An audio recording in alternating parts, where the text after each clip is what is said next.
Hi dear friends, ഇന്ന് ഞാൻ നിങ്ങളുമായിട്ട് ഷെയർ ചെയ്യുന്ന എൻ്റെ റെസിപ്പി റേഷൻ കടയിൽ നിന്നും വാങ്ങുന്ന പച്ചരി വെച്ചിട്ടുള്ള ചിക്കൻ പൊരിച്ചിട്ടുള്ള ഒരു ബിരിയാണിയാണ് കേട്ടോ. വളരെ രുചികരമായിട്ടുള്ളൊരു ബിരിയാണിയാണിത്. നമുക്ക് ഇനി ബിരിയാണി അരി ഇല്ല എന്നുള്ള വിഷമം ഒന്നും വേണ്ട. നമ്മുടെ വീട്ടിൽ പച്ചരി ഉണ്ടെങ്കിൽ നമുക്കിത് തയ്യാറാക്കാം. ചിലർ വിചാരിക്കും ഇത് ഒട്ടിപ്പിടിക്കും, പശ കൂടുതലാണ്. അങ്ങനെ ഒന്നുമില്ല. നമുക്ക് കൈമാ റൈസും ബസുമതി റൈസും ഒക്കെ വെക്കുന്ന പോലെ തന്നെ വെക്കാട്ടോ. ഇത് നിങ്ങൾ വീഡിയോ സ്കിപ്പ് ചെയ്യാതെ മുഴുവനായിട്ട് കണ്ടു നോക്കൂ. ഇനി നമുക്കൊരു ബൗൾ എടുത്തതിന് ശേഷം ആ ബൗളിലേക്ക് 2 ടേബിൾ സ്പൂൺ കാശ്മീരി മുളകും പൊടി, 1/2 ടീസ്പൂൺ മഞ്ഞൾപ്പൊടി, 1 ടീസ്പൂൺ എരിവുള്ള മുളക് പൊടി, 1/2 ടീസ്പൂൺ പെരുംജീരകത്തിൻ്റെ പൊടി, 1 ടീസ്പൂൺ കുരുമുളക് പൊടി. ഇനി ഇതിലേക്ക് നമുക്ക് ആവശ്യമുള്ളത്ര ഉപ്പ് ചേർക്കാം. ഇനി ഇതിലേക്ക് 1 ടീസ്പൂൺ മല്ലിപ്പൊടി, 2.5 ടേബിൾ സ്പൂൺ കോൺഫ്ലവറിൻ്റെ പൊടി. ഇതെല്ലാം ചേർത്തതിന് ശേഷം ഇതിലേക്ക് നമുക്ക് 1/4 കപ്പ് വിനാഗിരി ഒഴിച്ചു കൊടുക്കാം. എന്നിട്ട് നന്നായിട്ട് തന്നെ നമുക്കിതൊന്ന് മിക്സാക്കി കൊടുക്കാം. മിക്സാക്കി കഴിയുമ്പോൾ ഇതിൽ വെള്ളം കുറവാണെന്ന് നിങ്ങൾക്ക് തോന്നും. പക്ഷേ വെള്ളമൊന്നും ഒഴിച്ചു കൊടുക്കണ്ട കേട്ടോ. കറക്റ്റായിരിക്കും നമ്മുടെ ഈ 1/4 കപ്പ് വിനാഗിരി. ഇനി ഇതിലേക്ക് നമുക്ക് ചിക്കൻ ഇട്ട് കൊടുക്കാം. ചിക്കൻ ഇട്ടതിന് ശേഷം കൈ വെച്ച് നന്നായിട്ട് തന്നെ നമുക്ക് കുഴച്ചെടുക്കാം.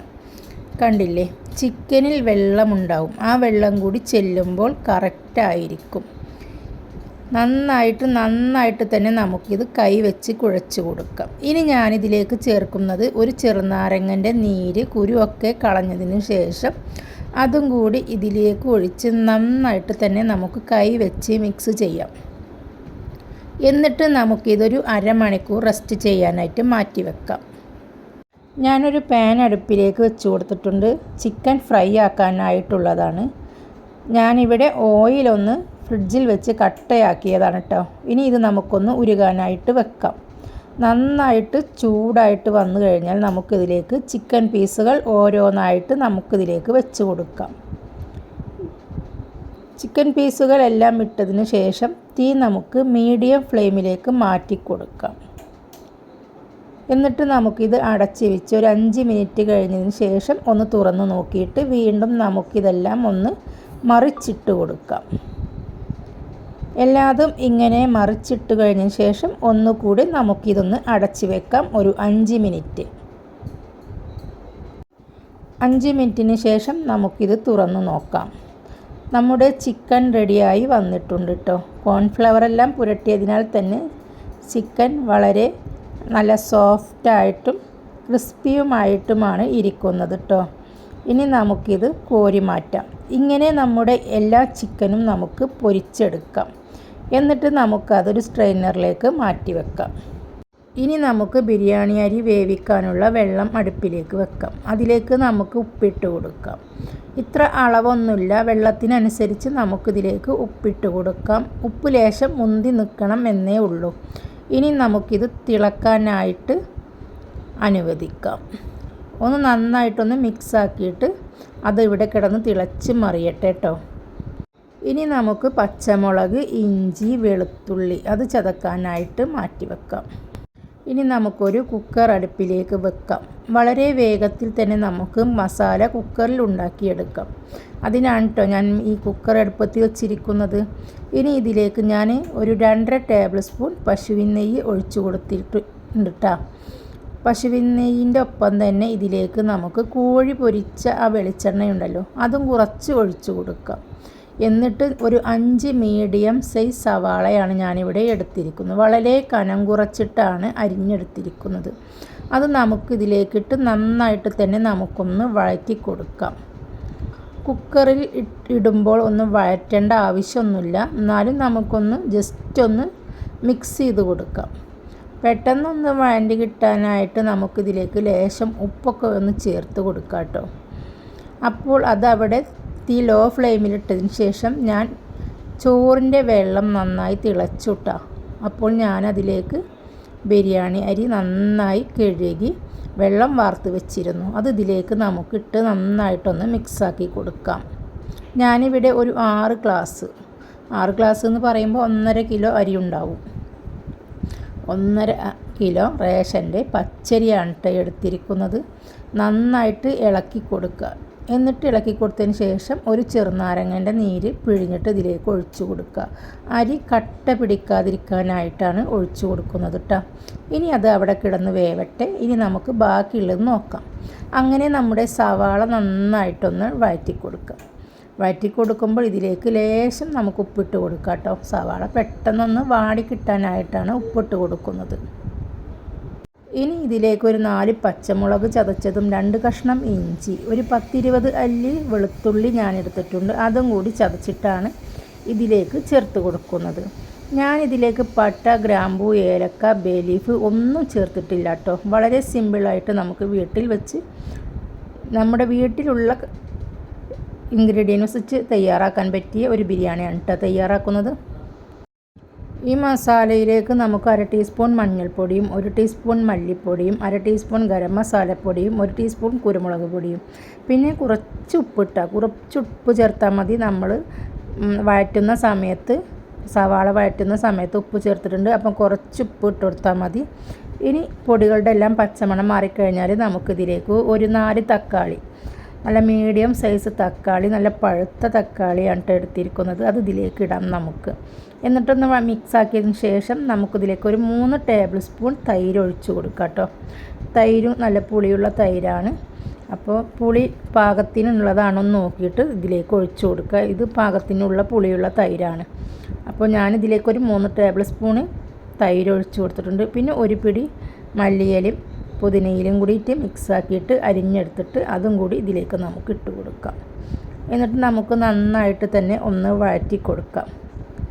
എന്നിട്ട് നമുക്കിത് അടച്ച് വെച്ച് ഒരൊറ്റ വിസിൽ വരുമ്പോഴേക്കും നമ്മുടെ ഈ തക്കാളി എല്ലാം വാടി നന്നായി വെന്ത് വന്നിട്ടുണ്ടാവും. ഒരു വിസിലിന് ശേഷം നമ്മുടെ ഈ മസാല നമുക്ക് തുറന്ന് നോക്കിയാൽ വളരെ പെർഫെക്റ്റായിട്ട് തന്നെ നമുക്കിത് കിട്ടിയിട്ടുണ്ടാവും. അതാണ് ഞാൻ പറഞ്ഞത്, വളരെ എളുപ്പത്തിൽ നമുക്ക് കുക്കറിൽ തന്നെ മസാല തയ്യാറാക്കാം. അതിനായിട്ടാണ് കുക്കർ എടുത്തത് കേട്ടോ. ആദ്യം നിന്നൊക്കെ നമ്മൾ സവാള നന്നായി വഴറ്റിയിട്ട് കഷ്ടപ്പെടേണ്ടി വന്നിരുന്നു. ഇപ്പോൾ നമുക്ക് കുക്കർ ഉള്ളതിനാൽ പെട്ടെന്ന് തന്നെ സവാള എല്ലാം വാട്ടിയെടുക്കാം. ഇനി ഇതിലേക്ക് നമുക്ക് ഫ്രൈ ചെയ്ത് വെച്ച നമ്മുടെ ചിക്കൻ ഇട്ട് കൊടുത്ത് നന്നായിട്ട് തന്നെ നമുക്ക് മിക്സാക്കി എടുക്കാം. കണ്ടില്ലേ, ഇതുപോലെ നന്നായിട്ട് തന്നെ നമുക്ക് മിക്സാക്കാം. തവി വെച്ച് നന്നായി മിക്സാക്കിയതിന് ശേഷം നമുക്കിത് അടച്ച് വെച്ച് മാറ്റി വെക്കാം കേട്ടോ. തീയൊക്കെ ഓഫാക്കി കൊടുക്കാം. നമുക്ക് സ്റ്റൗ കത്തിച്ചതിന് ശേഷം അതിലേക്കൊരു ചെറിയ ചീനച്ചട്ടി വെച്ച് കൊടുത്തിട്ട് നമുക്ക് അണ്ടിപ്പരിപ്പ്, മുന്തിരി, സവാള എന്നിവ വാട്ടിയെടുക്കേണ്ടതുണ്ട്. അതുകൊണ്ട് നമുക്ക് ഇതിലേക്ക് കോഴി പൊരിച്ച വെളിച്ചെണ്ണ ബാക്കിയുണ്ടെങ്കിൽ അത് നമുക്ക് ഈ ചീനച്ചട്ടിയിലേക്ക് ഒഴിച്ചു കൊടുക്കാം. എന്നിട്ട് നന്നായിട്ട് ചൂടായിട്ട് വന്നാൽ നമുക്കിതിലേക്ക് മുന്തിരി ഇട്ടിട്ടൊന്ന് വറുത്ത് കോരിയെടുക്കാം. അതുപോലെ തന്നെ കുറച്ച് അണ്ടിപ്പരിപ്പും നമുക്ക് ഒന്ന് വറുത്തിട്ട് കോരി മാറ്റാം. കണ്ടില്ലേ, ഇതുപോലെ മുന്തിരിയും അണ്ടിപ്പരിപ്പും കോരി മാറ്റിയതിന് ശേഷം നമുക്കിതിലേക്ക് ഒരു സവാള വളരെ കനം കുറച്ച് അരിഞ്ഞെടുത്തിട്ട് നമുക്കിതിലേക്ക് ഇട്ട് കൊടുക്കാം. അതും നമുക്കൊന്ന് ഫ്രൈ ആക്കി എടുക്കാം കേട്ടോ. നല്ല ബ്രൗൺ കളറായിട്ട് വന്നു കഴിഞ്ഞാൽ അതും നമുക്ക് കോരി മാറ്റാം. നമുക്ക് ബിരിയാണിക്ക് മുകളിൽ തൂവാനുള്ളതാണ്. അപ്പോൾ അതുകൊണ്ട് അത് നല്ല ഫ്രൈ ആയിട്ട് മൊരിയിച്ചെടുത്തതിന് ശേഷം നമുക്ക് തീ ഓഫാക്കി കൊടുക്കാം. ഇനി നമുക്കൊരു പാൻ അടുപ്പിലേക്കൊന്ന് വെച്ച് കൊടുക്കാം കേട്ടോ. ദമ്മിടാനുള്ള പാനാണിത്. അതിലേക്ക് നമുക്കൊരു ടേബിൾ സ്പൂൺ പശുവിൻ നെയ്യ് ഒന്ന് ഒഴിച്ച് കൊടുക്കാം. എന്നിട്ട് നമുക്ക് ഈ മസാല കുറച്ചെടുത്ത് ഇതിൻ്റെ ഉള്ളിലേക്ക് നമുക്ക് നിറച്ച് കൊടുക്കാം. പകുതി മസാല അടിയിൽ നമുക്ക് നിരത്തി കൊടുക്കാം കേട്ടോ. എന്നിട്ട് അത് നിരത്തിയതിന് ശേഷം അതിൻ്റെ മീതേക്ക് നമുക്ക് ചോറിട്ട് കൊടുക്കാം. കണ്ടില്ലേ, നമ്മുടെ പച്ചരി കൊണ്ട് വെച്ച ചോറാണിത്. ഒട്ടും കട്ട പിടിച്ചിട്ടൊന്നുമില്ല. വളരെ പെർഫെക്റ്റായിട്ട് തന്നെ നമുക്കിതിവിടെ കിട്ടിയിട്ടുണ്ട്. ഇങ്ങനെ നമ്മുടെ ഈ നെയ്ച്ചോറിട്ട് കൊടുത്തതിന് ശേഷം സെക്കൻഡ് ട്രിപ്പും നമുക്കിതുപോലെ തന്നെ നമ്മുടെ ചിക്കൻ്റെ മസാല നമുക്കിതിൻ്റെ മുകളിലേക്ക് ഇട്ട് കൊടുക്കാം.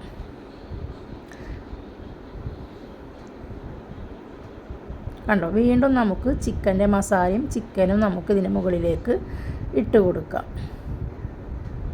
ഇപ്പോൾ നെയ്യൊന്നും ഒഴിക്കേണ്ട ആവശ്യമില്ല കേട്ടോ. ആവശ്യത്തിനുള്ളത്ര നെയ്യ് നമ്മുടെ ഈ ബിരിയാണിയിൽ തന്നെയുണ്ട്. അതുകൊണ്ട് നമുക്ക് നെയ്യൊന്നും ഇതിലേക്ക് ഒഴിക്കേണ്ട ആവശ്യമില്ല. വീണ്ടും നമുക്ക് നമ്മുടെ ഈ ചോറ് ഇതിൻ്റെ മീതേക്ക് നമുക്ക് ഇട്ട് കൊടുക്കാം. കണ്ടോ, ഒരു 80% വേവിച്ചാൽ മതി കേട്ടോ. നമ്മുടെ ഈ അരി പച്ചരി 80% മാത്രമേ വേവാൻ പാടുള്ളൂ. എന്നിട്ട് ഇതിൻ്റെ മീതേക്ക് കുറച്ച് ഫുഡ് കളറും മഞ്ഞൾപ്പൊടിയും കൂടി മിക്സാക്കിയിട്ട് അതിങ്ങനെ തൂവി കൊടുക്കുക. ഫുഡ് കളർ നിർബന്ധമൊന്നുമില്ല, നിങ്ങൾക്ക് ഇഷ്ടമാണെങ്കിൽ ചെയ്യാം. ഞാനിവിടെ ഒരു ഭംഗി കിട്ടാനായിട്ട് ചെയ്തു കൊടുത്തതാണ് കേട്ടോ. കുറച്ച് മല്ലിയിലും പുതിനയിലും ഇതുപോലെ വളരെ കനം കുറച്ച് അരിഞ്ഞിട്ട് അതും കൂടി ഇതിൻ്റെ മീതേക്കൊന്ന് വിതറി കൊടുക്കുക. പിന്നെ ഞാൻ ഒഴിച്ചത് പൈനാപ്പിൾ എസൻസ് ആണ്. അതൊരു സ്പൂൺ ഇതിൻ്റെ മീതെ ഒന്ന് തൂവി കൊടുത്തിട്ടുണ്ട്. പിന്നെ ഞാൻ ഇതിൻ്റെ മീതേക്ക് വിതറാൻ പോകുന്നത് അണ്ടിപ്പരിപ്പും മുന്തിരി, നമ്മുടെ സവാള വറുത്തതും, അതും ഇതിൻ്റെ മീതേക്ക് നമുക്ക് എല്ലാ ഭാഗത്തേക്കൊന്ന് ഇട്ട് കൊടുക്കാം. ഇനി ഇതിൻ്റെ മീതേക്ക് ഞാൻ ഇടുന്നത് ഗരം മസാലപ്പൊടിയാണ് കേട്ടോ. ഗരം മസാലപ്പൊടി ഒരു നുള്ളെടുത്തിട്ട് നമുക്കിതിന് മീതൊക്കെ ഒന്ന് തൂവി കൊടുക്കാം. അതുപോലെ തന്നെ കുരുമുളക് പൊടിയും എടുത്തിട്ട് നമുക്കിതുപോലെ ഇതിൻ്റെ മീതയൊക്കെ ഒന്ന് തൂവി കൊടുക്കാം. നിങ്ങൾക്ക് ഇഷ്ടമാണെങ്കിൽ ഒരു തുള്ളി പശുവിൻ നെയ്യ് ഇതിൻ്റെ മീതെ തൂവി കൊടുക്കാം കേട്ടോ. എന്നിട്ട് നമുക്കിത് അടച്ച് വെച്ച് അടുപ്പിൽ നല്ല ഹൈ ഫ്ലെയിമിൽ ഒരു പാൻ വെച്ചിട്ടുണ്ട് ഞാൻ. ഒരു ഇരുമ്പിൻ്റെ ചട്ടിയാണ് കേട്ടോ. അത് നന്നായി ചൂടായതിന് ശേഷമാണ് ഞാൻ നമ്മുടെ ബിരിയാണി ദമ്മിടുന്ന പാത്രം അതിൻ്റെ മുകളിലേക്ക് വെച്ച് കൊടുക്കുന്നത്. ഇനി ഇത് അടച്ച് വെക്കാൻ പോവുകയാണ് കേട്ടോ. അടച്ച് വെച്ചിട്ട് ഒരു 10-20 മിനിറ്റ് കഴിഞ്ഞതിന് ശേഷം ഞാനിത് തുറന്നിട്ട് ഫുഡ് കഴിക്കാനുള്ള ഒരുക്കത്തിലാണ്. കണ്ടില്ലേ, ഫുഡ് കഴിക്കാൻ എല്ലാവരും എത്തിയിട്ടുണ്ട്. അപ്പോൾ അവർക്ക് ഞാനിത് വിളമ്പി കൊടുക്കണം കേട്ടോ. നന്നായിട്ട് ഇളക്കി യോജിപ്പിച്ചിട്ട് ആണ് നിങ്ങൾക്ക് ഞാൻ കാണിച്ചു തരുന്നത്. കണ്ടോ, ഒട്ടും പിടിച്ചിട്ടില്ല നമ്മുടെ ഈ ബിരിയാണി. ഒരു സെർവിങ് പ്ലേറ്റിലേക്ക് മാറ്റിയിട്ട് ഞാനിത് അവർക്ക് കഴിക്കാൻ കൊടുക്കണം. അപ്പോൾ നമുക്ക് അടുത്ത വീഡിയോയുമായിട്ട് വീണ്ടും കാണാം. നിങ്ങൾ ആദ്യമായിട്ടാണ് എൻ്റെ ചാനൽ കാണുന്നതെങ്കിൽ പ്ലീസ് ഒന്ന് സബ്സ്ക്രൈബ് ചെയ്ത് സപ്പോർട്ട് ചെയ്തേക്കണേ. അപ്പോൾ ഓക്കെ, ബൈ.